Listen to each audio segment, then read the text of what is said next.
Marshal ஆர்ட்ஸில் Bruce Lee என்னும் ஒரு மனிதன் அநேகருக்கு ஒரு வியர்ப்பாக இருக்கின்றார்.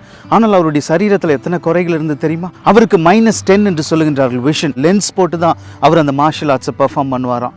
அவருடைய லெஃப்ட் லெக் ரைட் லெக்கை காட்டிலும் 1 இன்ச்சு சின்னது. அவர் என்ன செய்வாராம், தன்னுடைய ரைட் லெக்கை முன்னாடி வைக்கும் பொழுது அது எனக்கு கிரிப் கொடுக்குது என்று சொல்லி அந்த மைனஸை பாசிட்டிவாக நினைப்பாராம். இப்படிப்பட்ட பல பிரச்சனைகள் மத்தியில் இருந்த அந்த மனிதர் தான் ஒரு நாள் ஷைன் பண்ண ஆரம்பித்தார். நம்முடைய வாழ்க்கையிலும் கூட ஏராளமான குறைகள் இருக்குது. குறைகள் இல்லாதபடி யாருமே இல்லை.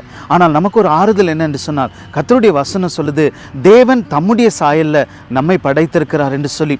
ஒருவேளை இன்றைக்கு நிறைய நேரங்களில் இந்த பாடி ஷேமிங் என்று சொல்லி இந்த பதம் இப்பொழுது அதிகமாக கேள்விப்படுறோம். சிலருக்கு தங்களுடைய சரீரம் பிடிப்பதில்லை, சிலருக்கு தாங்க இருக்கிற தோற்றம் பிடிப்பதில்லை, சிலருக்கு தங்களையே பிடிக்காதபடி அவளை ஒரு எக்ஸ்ட்ரீமுக்கு போயிடுறாங்க. என் நிந்தையை நீங்கள் ஆசீர்வாதமாய் மாற்றுங்க என்று சொல்வோம். நிச்சயமாய் அதே ஜனங்கள் மத்தியில் உங்களுடைய பெருமையை கர்த்தர் காண்பிப்பார். ஒரு நிமிடம் முடிந்தது. நாளை சந்திப்போம்.